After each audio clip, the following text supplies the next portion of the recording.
आज इस वीडियो में यहाँ पर किस्त से जुड़े हुए कुछ अति महत्वपूर्ण प्रश्न करेंगे। चलते हैं वीडियो को स्टार्ट करते हैं। आप क्वेश्चन में 4,620 रुपये की राशि दो बराबर किस्त में जमा में भुगतान करना है। तो यानी ब्याज का दर 10% है, यानी 10% का फ्रैक्शन मान क्या हो जाता है 10 में 100 और यहाँ पर काटेंगे तो कितना हो जाएगा 1/10 हो जाएगा। यहाँ पे 1/10 हो गया। अब यहाँ पर जैसे 10 का चीज़ 11 एक वृद्धि करेगा तो कितना हो जाएगा 11 हो गया।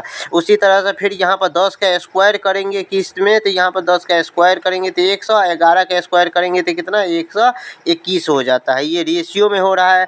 अब यहाँ पर दोनों बराबर किस्त में, ये पहला किस्त हो गया और यहाँ पर ये दूसरा किस्त, यहाँ पर ये जो है ना पहला किस्त, ये दूसरा किस्त है यहाँ पर, लेकिन दोनों किस्त बराबर बोला है तो यहाँ पर 1 से 21 है, तो इसको भी 1 से 21 बनाने के लिए 11 से गुना करेंगे।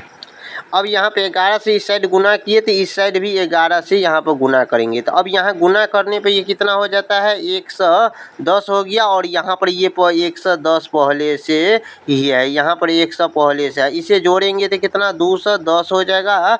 और यहाँ पर ये पहला किस्त हो गया, ये पहला किस्त हो गया, ये दूसरा किस्त, एक दूसरा किस्त हो गया। दोनों किस्त वैसे बराबरे है यहाँ पे पहला। अब यहाँ पर जो है ना जैसे 4,620 ये राशि जो दिए गए थे यही इसी के बराबर करेंगे, 210 के रेशियो के बराबर, यानी 4,600 यानी 20 करेंगे, बराबर करेंगे। अब इसे हम रेशियो में इसे हम काटेंगे। जैसे यहाँ पे 1 0 से 1 0 कट गया और 21 से काटेंगे तो कितना है 21 दूना कितना होता है 42 और यहाँ पर फिर 21 दूना 42 हो गया, यानी एक रेशियो का मान कितना हो गया 22 हो गया है।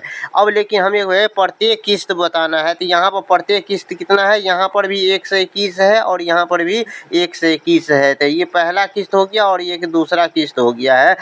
इस 1 से 21 में जो है 1 से 21 में जो है ना इस 22 से यहाँ पर गुना करेंगे, यहाँ पर गुना करेंगे। गुना करने पर जो आएगा तो यही वही हो जाएगा इस क्वेश्चन का करेक्ट यहाँ पर आंसर हो जाएगा। यहाँ पर गुना करने पर कितना हो जाता है, यहाँ पर 2, यहाँ पर 4 और फिर यहाँ पर 2 हो गया। गुना करेंगे तो कितना हो जाता है, जोड़ेंगे अब यहाँ पर 2 6 और फिर यहाँ पर 6 और 2 हो जाता है, यानी 2652 हो जाएगा इस क्वेश्चन का करेक्ट आंसर, जो ऑप्शन नंबर यहाँ पर बी में दिया गया। चलिए यहाँ पर नहीं समझ में आया था, अब अगला एक और क्वेश्चन यहाँ पर देखिए।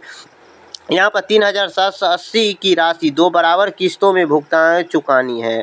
यहाँ तो ब्याज का दर यहाँ पर भी कितना है 10% वार्षिक चक्रवृद्धि ब्याज है, तो प्रत्येक किस्त कितनी होगी। यहाँ पर जो है 10% का फ्रैक्शन मान कितना होता है 10/100, यानी 1/10 हो जाएगा, 1/10 हो गया। अब यहाँ पर रेशियो में जैसे यहाँ पर 10 का चीज़ 11 हो गया, फिर उसी तरह से फिर यहाँ पर 10 का स्क्वायर करेंगे तो कितना हो जाएगा 100 और 11 का स्क्वायर करेंगे तो यहाँ पर 121 हो जाएगा। यहाँ पर ये किस्त है, ये क्या है यहाँ पर ये किस्त है, तो यहाँ पर 1 से 21 है, यहाँ पर 1 से 21 है और यहाँ पर 1 से 21 बड़ा बनाएंगे तो 11 से गुना करेंगे, तो इस साइड भी 11 से गुना करेंगे।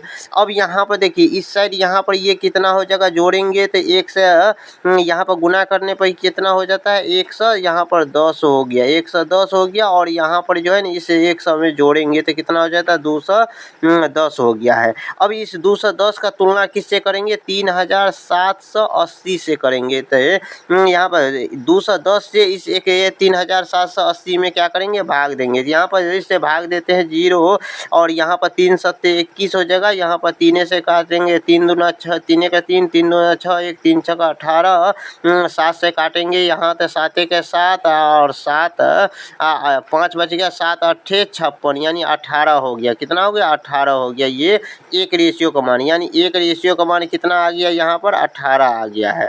अब यहाँ पर प्रत्येक किस्त निकालना है, तो ये भी जो है ना 1 से 21, यहाँ पर इसे गुना करेंगे तो 1 से 21 होगा, ये पहला किस्त हो गया, ये भी ये दूसरा किस्त हो गया है। तो दोनों किस्त इससे बराबर है, प्रत्येक किस्त बताना है तो इस 1 से 21 में यानी 18 से यहाँ पर गुना कर देंगे तो यही हो जाएगा आंसर। यहाँ पर तो 8 8 दूनी यहाँ पर 16 का 6 8 1 9 फिर यहाँ 1 से गुना करेंगे, यहाँ पर 1 2 और फिर 1 और जोड़ेंगे तो कितना हो जाएगा, यहाँ पर 8 7 और उसके बाद 9 2 11 का 1 और 1 1 2 यानी 2178 हो जाएगा। कितना हो जाएगा, 2178 हो जाएगा, जो ऑप्शन नंबर यहाँ पर है बी नंबर में दिया गया है। यहाँ पर जो है ना, आप जो है ना इस क्वेश्चन को समझ गए हैं एक अच्छे तरह से। तो यहाँ पर एक क्वेश्चन हम आपके लिए यहाँ पर छोड़ रहे हैं। तो यहाँ पर इस क्वेश्चन का जो है ना आंसर जो है ना कमेंट में इसका जवाब दीजिएगा कितना आंसर होता है। वीडियो अच्छा लगा है तो वीडियो को लाइक कीजिए, चैनल पर पहली बार है तो चैनल को सब्सक्राइब कीजिए। मिलते हैं नेक्स्ट वीडियो में।